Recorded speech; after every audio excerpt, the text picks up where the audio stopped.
ఈరోజు శాసనసభ నడిపినటువంటి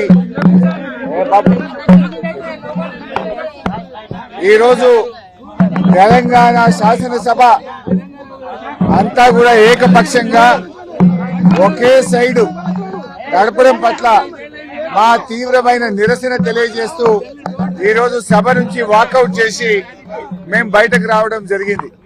ముఖ్యంగా ఈ శాసనసభ నడుస్తున్న తీరు పూర్తిగా ప్రజాస్వామ్య విలువలకు తిలోదకమిస్తూ శాసనసభ నియమ నిబంధనలను ఉల్లంఘిస్తూ ఈ సభ నడుపుతా ఉన్నారు. మొన్న బీఏసీ మీటింగ్ కు గంటన్నర సేపు ఆలస్యంగా వచ్చారు. మేమంతా పోయి కూర్చుంటే గంటన్నర దాకా బీఏసీ మీటింగ్ కు ప్రభుత్వం రాలే.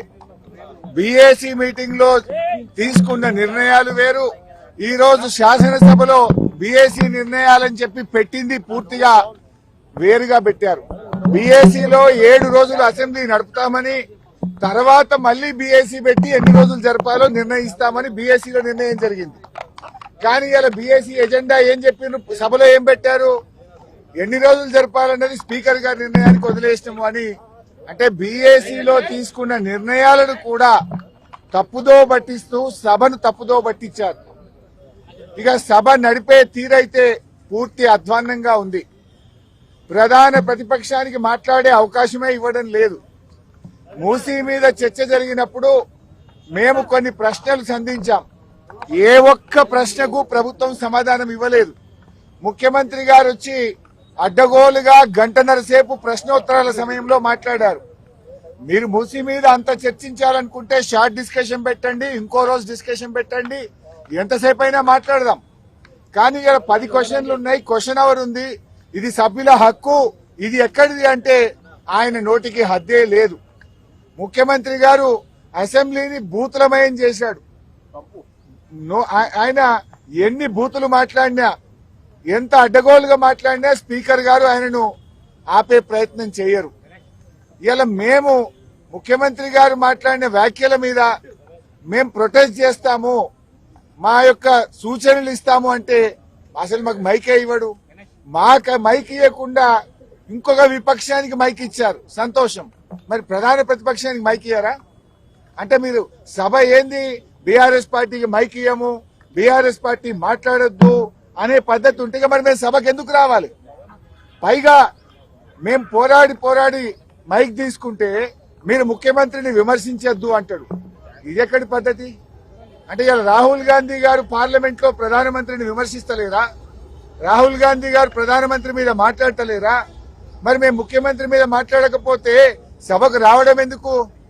మేము ఏదైనా ప్రజా సమస్యలు, ప్రజల గురించి ప్రభుత్వాన్ని ప్రశ్నించడమే ప్రధాన ప్రతిపక్షం బాధ్యత.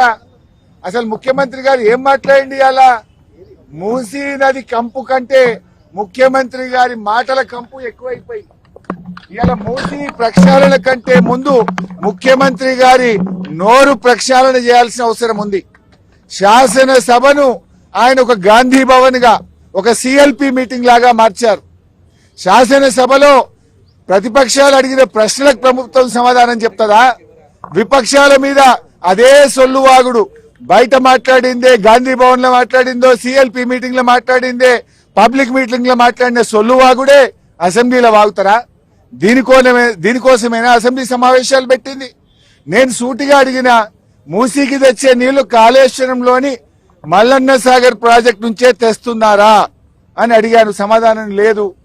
మూసీకి మేము వ్యతిరేకం కాదు, మూసీలో పేదల ఇండ్ల కూల్చివేతకు వ్యతిరేకం. ఆ పేదలకు 2013 చట్టం ప్రకారంగా డబ్బులు ఇచ్చారా? ఇస్తే వివరాలు చెప్పండి అని అడిగాం. ₹1 ఇవ్వలేదు. వాళ్ళ ఇండ్లు కూలగొట్టి కేసీఆర్ గారు కట్టించిన డబుల్ బెడ్రూమ్లు ఇచ్చి పంపించారు. మేమేమో బాధ్యతాయుతంగా పేదల పక్షాన, ప్రజల పక్షాన మేము మాట్లాడాం. మేం మాట్లాడితే అడ్డగోలుగా ముఖ్యమంత్రి గారు మాట్లాడినరు. మూసీ ప్రక్షాళనకు నడుం బిగించిందే బీఆర్ఎస్. 32 ఎస్టీపీలు కట్టింది బీఆర్ఎస్. మరో 39 ఎస్టీపీలు కట్టడానికి అమృత్ ప్రాజెక్ట్ లో ప్రతిపాదనలు పంపిందే బీఆర్ఎస్. వాటి గురించి మేము మాట్లాడినాం.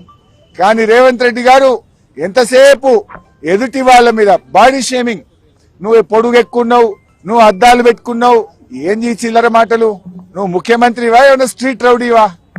స్ట్రీట్ రౌడీలు కూడా నీకంటే మంచిగా మాట్లాడతారు. ఆ? నువ్వు ఆ కేసీఆర్ గారి మీద పదే పదే చావు భాష కోరుకుంటావా?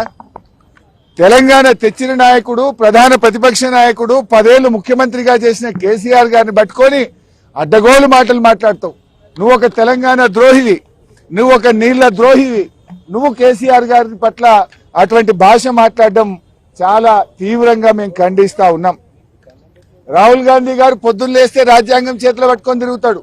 ఇక్కడేమో అసెంబ్లీలో రాజ్యాంగం ఖూనీ అవుతా ఉంది. ప్రధాన ప్రతిపక్షానికి మైకే ఇవ్వడం లేదు.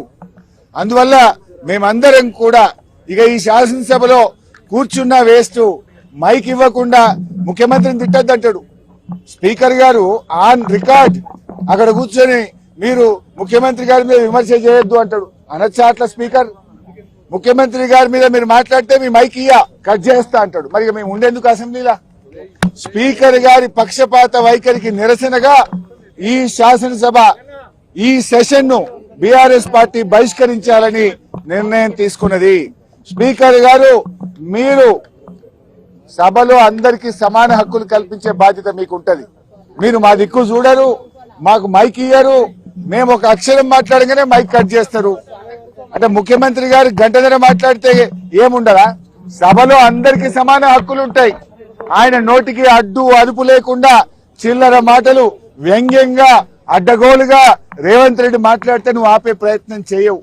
అన్ని సత్యదూరమైన అబద్ధాలు మాట్లాడితే దాన్ని నువ్వు మాట్లాడవు. ఇవాళ అవినీతి గురించి మాట్లాడుతుండు. అవినీతికి ఇవాళ రేవంత్ రెడ్డి గారు అడ్డాగా మార్చిండు. రాష్ట్రంలో ఎప్పుడు లేని ఇవాళ ఏ బిల్డింగ్ కు పర్మిషన్ రావాలన్నా, యూసీ ఇవ్వాలన్నా స్క్వేర్ ఫీట్ కు ఒక ఆర్ఆర్ ట్యాక్స్ పెట్టిండు. ఆర్ఆర్ ట్యాక్స్ పెట్టింది నువ్వు కాదా? హైదరాబాద్ లో ఏ బిల్డర్ని అడిగినా బిల్డరు చెప్తారు కదా, యూసీకి ఎంత తీసుకున్నావు, లేదా బిల్డింగ్ పర్మిషన్ కి ఎంత తీసుకున్నావు, ఫైనాన్స్ లో బిల్లులు రావాలంటే 30% కమిషన్, ల్యాండ్ కన్వర్షన్ కావాలంటే 30% కమిషన్. ఈయన ఇంకా పైగా అవినీతి గురించి మాట్లాడుతుండు. అసలు నీకు మాట్లాడే నైతికత ఉందా?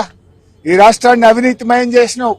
ఫైల్ కదలాలంటే ఒక రేట్, పని కావాలంటే ఒక రేట్, అన్నిటికీ అఫీషియల్ గా కరప్షన్ కు కూడా ధరలు నిర్ణయించిన నువ్వు మా గురించి మాట్లాడతావా?